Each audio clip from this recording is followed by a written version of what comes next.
everybody, welcome to the Waldock Way. I'm Jessica, and today's video is going to be how to homeschool without a curriculum.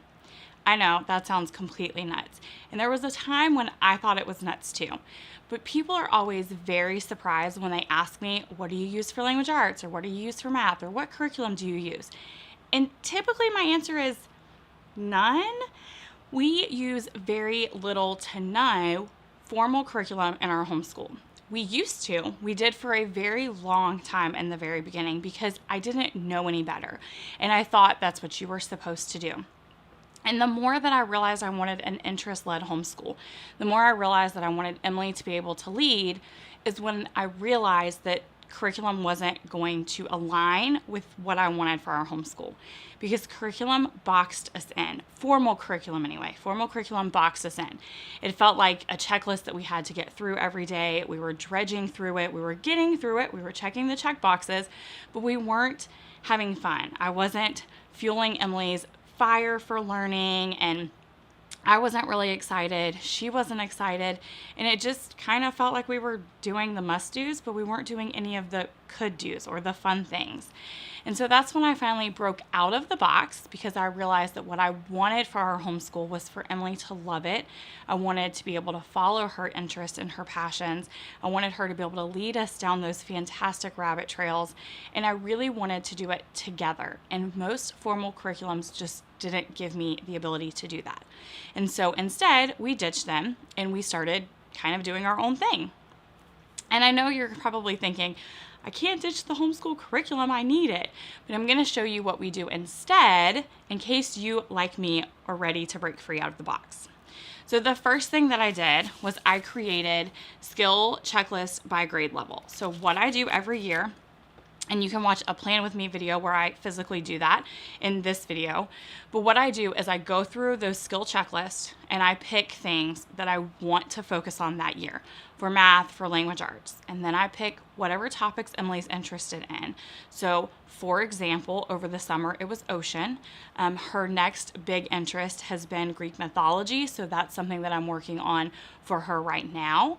And that's just kind of what I do. I pick math topics and I pick language arts topics, and then I pick a big topic, and then I find resources that will help me teach those concepts, even if it's not a curriculum. Sometimes I can create a study for her, which I've done in the past and I will continue to do as she gets older. And then other times I just use really, really great, fun resources that we all enjoy. So I'm going to share some of those resources with you today, starting with the ones that would work kind of for everything, and then I'm going to break it down by subject. So first, if you have younger kids, like I'm talking preschool through 5th grade, and you're wanting something that would give you a little bit of a basic guide for all of the subjects, I really suggest these what your insert grade here needs to know. So this is what your 4th grader needs to know. We used this last year. They have them from preschool up to 5th grade, and these have a little bit of everything. So this one has literature, math, history, science, and the arts. And I believe all of them have something to that. I think some of the younger ones have more like phonics than they do literature, but they all cover the majority of the grade levels and the majority of the topics. So that if you're just looking for one thing, you just need one thing to hold your hand so you can break outside of the box, and you have younger kids, like elementary, this would be my one thing suggestion. Get this book. It's mainly just a big book of read aloud. You can read this whole book and essentially follow all of the rabbit trails that your kids want to go down, and you are now homeschooling without a curriculum, but you still have this holding your hand, and you're gonna cover the majority of what needs to be covered that year. Okay, so that is my suggestion if you have younger kids. If you have older kids, like middle school, these books would be my suggestion. These are the complete middle school study guide. So they have the English and language arts, they have the science, math, American history, world history, and then computer coding. So that one, you could just get whichever ones you need. So maybe you're only going to break out of the box for one thing, maybe world history. So you get the world history one, or you can get all of them. And what's great about this is it's mostly read aloud, but there's also check your knowledge built into these books. So there's the check your knowledge questions. And then on the next page, there's the check your knowledge answers. So you can break for your formal curriculum while still having that checks and balance, knowing that you're covering what you want to cover. And there's some little quizzes built in, so it might still give you peace of mind. So this is a great thing for middle schoolers. Now, I don't have them to show because I don't have a high schooler yet, but the Big Fat Notebook, which is the same series, also carries books like this for high schoolers. So if you have an older kid, those would be great if you're looking for something that's not formal curriculum for high schoolers. So those are my kind of suggestions if you're just looking for something overall, something that's going to cover a little bit of everything. And now we're going to break down into individual things. So we're going to start with language arts. So my language arts top resources for teaching without a curriculum, if I don't knock everything over here, are going to be, first up, we have story cubes. Absolutely love these. There are tons of story cubes. Target carries some in the dollar spot at back to school. These happen to be all of the Rory story cubes. You can find them anywhere. You can make your own. You can buy blank cubes and draw on them. Whatever it takes. They're just really fun for writing prompts, story starters, imaginative, creative writing. They're just a really great resource for that. So I absolutely love them.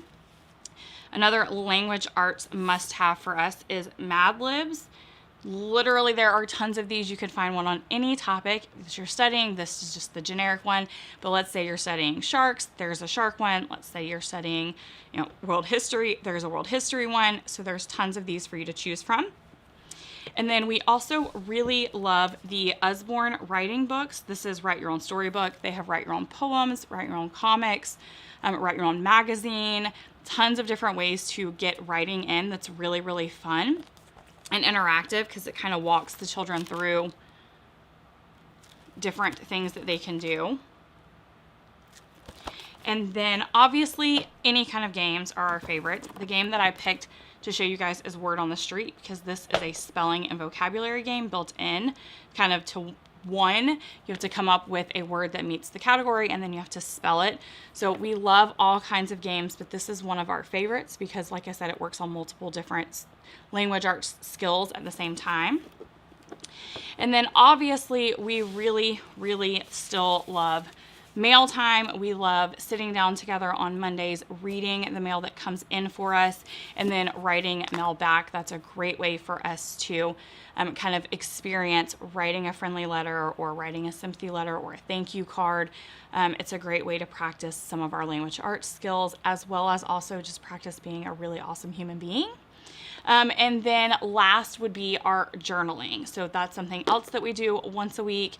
We sit down and do it together. We really, really love it. It's been a great way to, again, practice writing, practice spelling, and it's also making a really great memory. So I absolutely love this for language arts as well. And then for math, the first thing I have is living books. So any math book is amazing. Some of our favorites are the Brian Cleary books. They're hilarious. Math is categorical. And then we also really love the circumference books as well. That's a whole series about different kinds of math topics, but they really help bring math to life, especially if you have a kid who maybe has a hard time understanding mathematical concepts. It's great to be able to read the book and kind of see them brought to life, and that is Emily, and so we absolutely love that. We also really like the Mathological Liar. These are they're kind of like a game, but it's cases that you use, and you have to use math to solve the case to figure out who's innocent and who's guilty.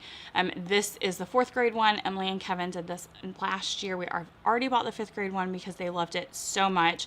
This has been used in our homeschool for years. It's, like I said, a great way to sneak in some math. It's great in a morning basket or a bedtime basket or to sit around the table and do a lunch together.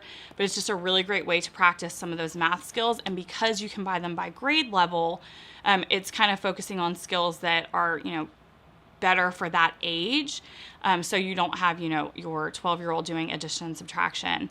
So that's very, very helpful because as she's gotten older and her math skills have gotten more complex, so have those Mathological Liar decks. Okay, and then obviously for math, I'm going to say games. Our favorite math games are ones that use all four operations now that Emily's a little bit older, and there's not a ton of those out there. So our top 3 math games that use all four operations are Adds Mundi, Prime Climb, and then one of our newest favorites is Target. So those are our top 3 math picks. And next we're going to talk about geography. So again, I cannot talk about geography without talking about games. One of our favorite geography games is Scramble the States, if you're looking for something US geography based. And then one of our favorite world games is Flag Frenzy. This is all world flags. This is a really fun game. It's like Spot It, but with flags. And then, of course, one of our favorite subscriptions, which is Universal Yums. So we get this box once a month. We sit down, we use a map, we find where it's out on the map. We eat, all of the different snacks. We listen to a music playlist. We do the trivia. That in itself is a super fun family night that we spend diving into geography. And it honestly doesn't even feel like school. We're just having a fun family night together. So that is a win in my book. Next, we have science. Again, we have 2 of our favorite subscriptions. The first one is Mel Science. Now, we have the Mel Chemistry and the Mel Physics that we get from them. We love them both a ton. Like, they're both really, really great science subscriptions. Emily has done them with Kevin for the past 2 years, and they look forward to them coming in the mail every month. Again, they're both amazing. And then we also really love all of the Kiwi lines. Emily recently upgraded because her and Kevin were ready for something more from the Tinker Crate, which has been a long time favorite of theirs, to the Eureka Crate. So they're trying something a little more complex this year, but it's still kind of the same concept. It's still that physics, building, tinkering. So they're really excited to do this. And then, of course, again, games, because games go with everything for us. Some of our favorite science games are by Genius Games. That's the maker of this, which is periodic. They have a ton of really, really great science games. Virulence, which has to do with viruses, ions, compounds. There's just like a ton of really great. They have cytosis, which is like cells. So anything that you want to learn in science, they probably have a really awesome game for it. So that is one of our top science picks. We have almost all of them, and they're really fun to play. And then let's talk about history. First up for history, we have some of our absolute favorite, which are the Who Was books, or as Emily refers to them, the big-headed books. These hands down are one of the most used resources in our homeschool for history as far as not doing any kind of curriculum. We absolutely love them. I love that you can deep dive into a person. I love pairing our unit studies with them so that we can dive even further into them. It just makes them so much fun. And I really like that there's normally one that will go along with anything that we're studying or learning about or that Emily's interested in, and that she can be interested and just randomly pick one and we can pick it up and read it. And it doesn't ever feel like we're missing something or like they have to be read in a certain order. So that is really fun for us. One of my top history games is Professor Noggin. I love that the Professor Noggin decks have easy and hard questions. I also love that there's so many different topics. So as far as history goes, this one is ancient. There's Civil War, there's American Revolution, there's explorers, there's tons of different historical decks that you could pick to go, like I said, with something that you're studying, or just to explore a different time period. Maybe you haven't studied medieval and you want to see, how much does your kid know? Play the medieval Professor Noggins and just see, let's play easy and then let's see if we can work up to hard. And you can learn so much just by playing that one game. It's really kind of crazy. And then the last thing I have for history is kind of a new thing to us. We've been trying it out over the summer, and so far we've really, really liked it, and I can already tell that it's going to become a staple in our homeschool, and that is the History Unboxed subscription. We are doing the ancients right now, and so this specific box is ancient Egypt, but they're so much fun. They come with like a little pamphlet where you can read through it and learn more about that time period or that civilization or whatever that specific box is about. And then they have 2 to 3 hands-on projects for you to do that have to do with that. So we've done some pottery, we've done some cuneiform, we've done stamp making, and so far it's been really fun for us to, again, all sit down as a family and read and do these projects together. And it doesn't feel like school, which I really, really love about this. I love that we can use fun hands-on things that don't feel boring and mundane and drag us down, and it doesn't feel like we're just checking that checkbox off again, right? We're not just checking it to be checking it.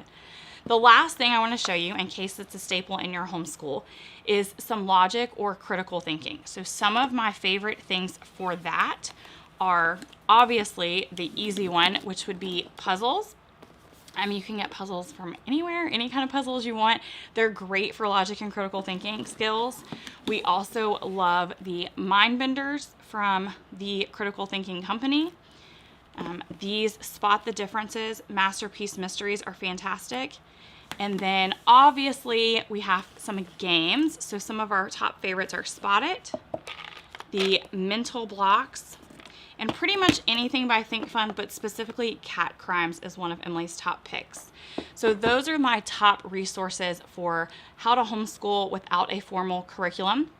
If you want even more ideas how to homeschool without a curriculum, I'm gonna leave a link in the description box. You're gonna wanna check it out because I have a list that's gonna get you started how to homeschool without a curriculum, and you're not gonna wanna miss it.